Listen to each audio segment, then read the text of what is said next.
नमस्कार, स्वागत है आप सभी का। डीडी न्यूज देख रहे हैं आप और सांकेतिक भाषा के इस खास बुलेटिन को लेकर हाजिर हूं मैं कृतिका और मेरे साथ हैं मेरी सहयोगी मनीषा, जो खबरों को सांकेतिक भाषा में आप तक पहुंचाएंगी।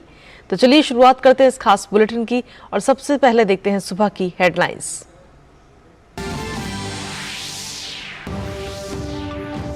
पांच राज्यों में मतदान तिथि की घोषणा के बाद चुनावी गतिविधियां तेज। भाजपा ने मध्य प्रदेश में 57, राजस्थान में 41 और छत्तीसगढ़ में 64 उम्मीदवारों की सूची जारी की। राजस्थान में 7 सांसदों को दिया गया टिकट।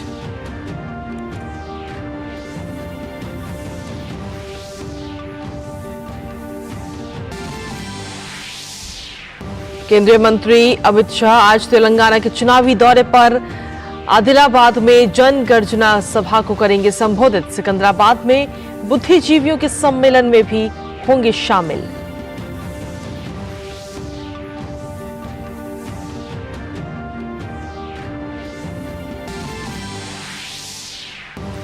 जम्मू कश्मीर के शोपियां में सुरक्षा बलों और आतंकवादियों के बीच मुठभेड़ जारी। सुरक्षा बल पूरी ताकत से आतंकियों का कर रहे हैं मुकाबला।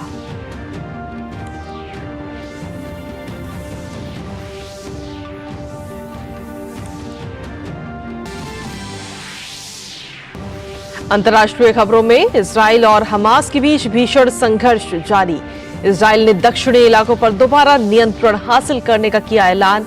गाजा के 500 ठिकानों को बनाया निशाना। संघर्ष में दोनों पक्षों की तरफ से अब तक 1500 से ज्यादा लोगों की मौत। खेल की खबरों में प्रधानमंत्री नरेंद्र मोदी एशियाई खेलों में शानदार प्रदर्शन करने वाले भारतीय दल से आज करेंगे मुलाकात। नई दिल्ली के मेजर ध्यानचंद स्टेडियम में होगा कार्यक्रम का आयोजन।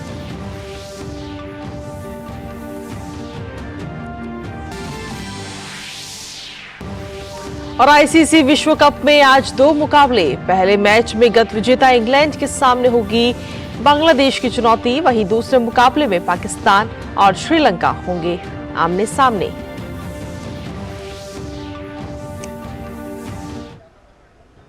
और हेडलाइंस के बाद चलिए अब खबरों में विस्तार से बात करेंगे।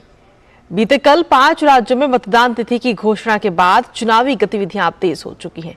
सभी पार्टियां अपने अपने उम्मीदवारों के नाम फाइनल करने में जुटी हैं। इसी बीच भाजपा ने कल मध्य प्रदेश में 57, राजस्थान में 41 और छत्तीसगढ़ में 64 उम्मीदवारों की सूची जारी कर दी है। राजस्थान में 7 सांसदों को चुनावी मैदान में उतारा गया है। वहीं अगर बात मध्य प्रदेश की करें तो भाजपा ने कई उम्मीदवारों के नाम की घोषणा पहले ही कर चुकी है, लेकिन चुनाव की घोषणा होते ही मध्य प्रदेश समेत कुछ 3 राज्यों की सूची जारी कर संकेत दे दिया कि वो चुनाव के लिए पूरी तरह से तैयार है।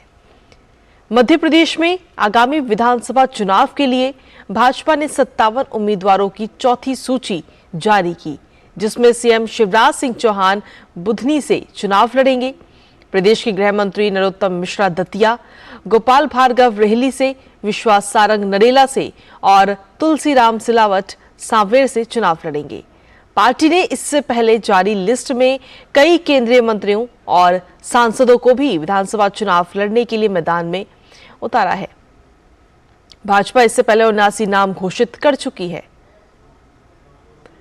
वहीं बात करें अगर राजस्थान की, तो राजस्थान विधानसभा चुनाव के लिए भाजपा ने 41 उम्मीदवारों की पहली सूची जारी की है। भाजपा ने राजस्थान में 7 सांसदों को विधानसभा चुनाव लड़ने के लिए चुनावी मैदान में उतारा है। इनमें राज्यवर्धन राठौड़ झोटवाड़ा से, दिया कुमारी विद्याधर नगर से, बाबा बालकनाथ तिजारा से और किरोड़ी लाल मीणा सवाई माधोपुर से, नरेंद्र कुमार मंडावा, भागीरथ चौधरी किशनगढ़ से, देवजी पटेल सांचौर चुनाव लड़ेंगे।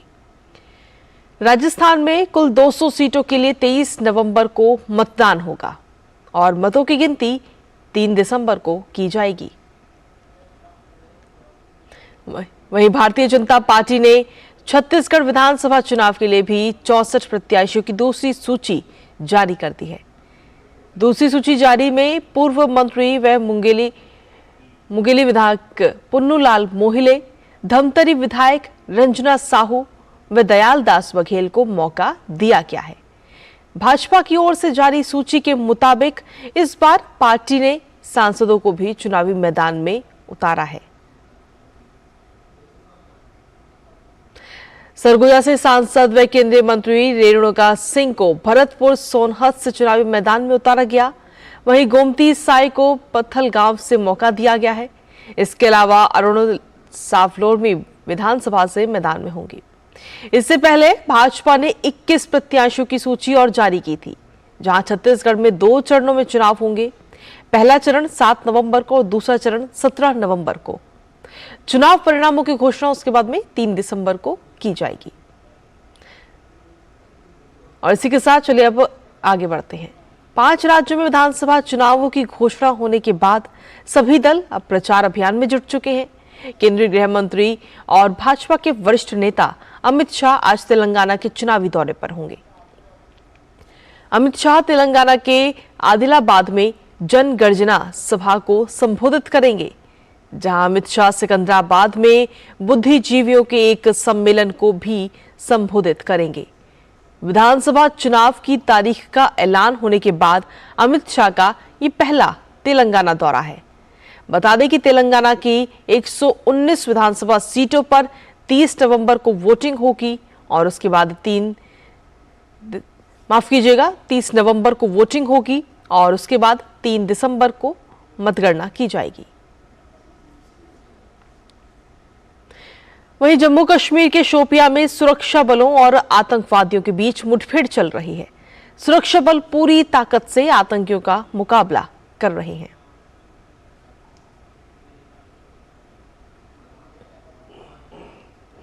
केंद्रीय वित्त मंत्री निर्मला सीतारमण आज मोरक्को की आधिकारिक यात्रा पर रवाना होंगी और अपनी इस यात्रा के दौरान वित्त मंत्री विश्व बैंक समूह और अंतर्राष्ट्रीय मुद्रा कोष की वार्षिक बैठक में भी हिस्सा लेंगी। इसके साथ ही वित्त मंत्री कई अन्य बैठकों में भी हिस्सा लेंगी। ये बैठकें 11 से 15 अक्टूबर तक मोरक्को के माराकेच में आयोजित होगी। इन वार्षिक बैठकों में दुनिया भर के वित्त मंत्री और केंद्रीय बैंकर हिस्सा लेंगे।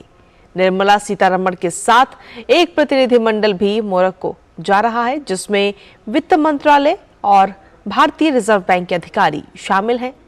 इसके साथ ही वित्त मंत्री निर्मला सीतारमण और भारतीय रिजर्व बैंक के गवर्नर शक्तिकांत दास G20 वित्त मंत्रियों और केंद्रीय बैंक गवर्नरों की चौथी बैठक की सह अध्यक्षता करेंगे।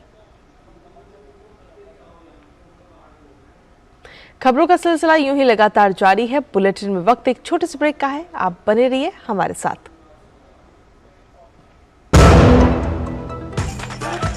मैं क्या जी, सब जानते हैं, जहां दिखे मारियो, अपना समझ के खा लियो। होंगे बच्चे स्वस्थ भले फूलेगा बचपन, इन्हें पिलाओ मुगली घुट्टी 555। अर्जुन, एग्जाम्स में you made us really proud. अब आगे क्या सोचा है? पापा, मैंने IIT जाना है और इंजीनियर बनना है। Think IIT, think विद्या मंदिर। शेयर मार्केट में इन्वेस्ट करें, गारंटीड रिटर्न से लाखों कमाएं। ये लिमिटेड ऑफर सिर्फ आपके लिए। नागिन की आंख में कैमरा फिट होता है। तुम भी क्या बकवास में यकीन करती हो? आप भी तो वही कर रहे हो पापा। शेयर मार्केट में कोई गारंटेड रिटर्न्स का वादा नहीं कर सकता। ऐसा कोई मैसेज, मेल या एड दिखे तो समझिए गलत है। ऐसे स्कीम निवेशक के साथ धोखा है और कानूनन अपराध भी। कितनी बार तो समझाया आपको।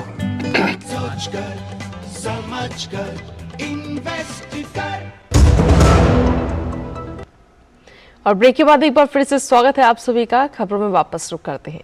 केंद्रीय मत्स्य पालन, पशुपालन व डेयरी मंत्री पुरुषोत्तम रूपाला आज कोच्चि में 16वीं कृषि विज्ञान कांग्रेस का उद्घाटन करेंगे, जहां 4 दिवसीय कृषि विज्ञान कांग्रेस का प्राथमिक उद्देश्य भारत की कृषि खाद्य प्रणालियों को टिकाऊ उद्यमों में बदलने के बारे में एक वैज्ञानिक चर्चा करना है।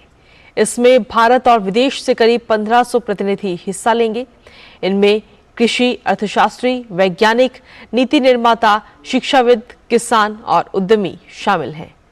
कृषि और समाज पर इसके प्रभाव से संबंधित 10 विषयों पर चर्चा की जाएगी। सम्मेलन स्थल पर एक कृषि प्रदर्शनी का भी आयोजन होगा।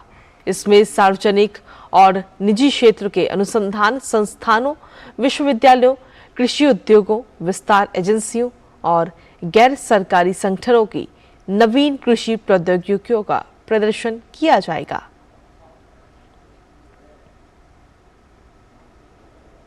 अब बात अंतर्राष्ट्रीय खबर की करते हैं। इजराइल और हमास के बीच जारी जंग का आज चौथा दिन है, जहां हमास लगातार इजराइल पर रॉकेट दाग रहा है, वहीं इजराइल भी पलटवार कर रहा है। इजराइल ने दक्षिणी इलाकों पर दोबारा नियंत्रण हासिल करने का ऐलान किया है। इजरायली लड़ाकू विमानों ने गाजा पट्टी पर बीती रात 500 से ज्यादा हमास और इस्लामिक जिहाद आतंकवादी ठिकानों पर हमला किया। 7 हमास कमांड सेंटर और 1 जिहाद कमांड सेंटर भी बम बरसाए गए। इजराइल ने कई बहुमंजिला इमारतों को भी अपना निशाना बनाया है। इजरायली सेना ने कहा है कि उसने 3 लाख रिजर्व सैनिकों को बुलाया है और गाजा पट्टी की पूर्ण नाकाबंदी कर रही है। ये एक संकेत हो सकता है कि वो हमास द्वारा सप्ताहांत में किए गए विनाशकारी हमले के जवाब में जमीनी हमले की योजना बना सकती है। हमास द्वारा किए गए हमले ने इजराइल की अजेयता की प्रतिष्ठा को नष्ट कर दिया है। संघर्ष में दोनों पक्षों की तरफ से अब तक 1500 से ज्यादा लोगों के मारे जाने की खबर है, जिसमें इजराइल के 900 और हमास के 687 से ज्यादा लोग शामिल हैं। हमास द्वारा इजराइल पर किए गए हमले को इजरायली प्रधानमंत्री बेंजामिन नेतन्याहू ने इस्लामिक स्टेट द्वारा किए गए अत्याचारों के समान बताया है। बेंजामिन नेतन्याहू ने कहा कि इजराइल पर हमले के दौरान हमास द्वारा किए गए अत्याचार इस्लामिक स्टेट द्वारा किए गए अत्याचारों के समान हैं। उन्होंने कहा कि हमास ने निर्दोष इजरायलियों के खिलाफ जो क्रूर हमले किए वो हैरान करने वाले हैं। उनका ये बयान तेल अवीव में सुरक्षा कैबिनेट के साथ उनकी बैठक के कुछ घंटों बाद आया। प्रधानमंत्री नरेंद्र मोदी आज नई दिल्ली के मेजर ध्यानचंद स्टेडियम में एशियाई खेलों में हिस्सा लेने वाले भारतीय एथलीटों के दल के साथ बातचीत करेंगे। ये कार्यक्रम प्रधानमंत्री द्वारा एशियाई खेलों में एथलीटों की उत्कृष्ट उपलब्धि के लिए उन्हें बधाई देने और उन्हें भविष्य की प्रतियोगिताओं के लिए प्रेरित करने का एक प्रयास है। भारत ने 19वें एशियाई खेलों में 28 स्वर्ण पदक सहित कुल 107 पदक जीते। एशियाई खेलों में ये भारत का सर्वश्रेष्ठ प्रदर्शन है। इस कार्यक्रम में एशियाई खेलों के लिए भारतीय दल के एथलीट, उनके कोच, भारतीय ओलंपिक संघ के अधिकारी, राष्ट्रीय खेल महासंघों के प्रतिनिधियों सहित युवा कार्यक्रम और खेल मंत्रालय के अधिकारी भी हिस्सा लेंगे।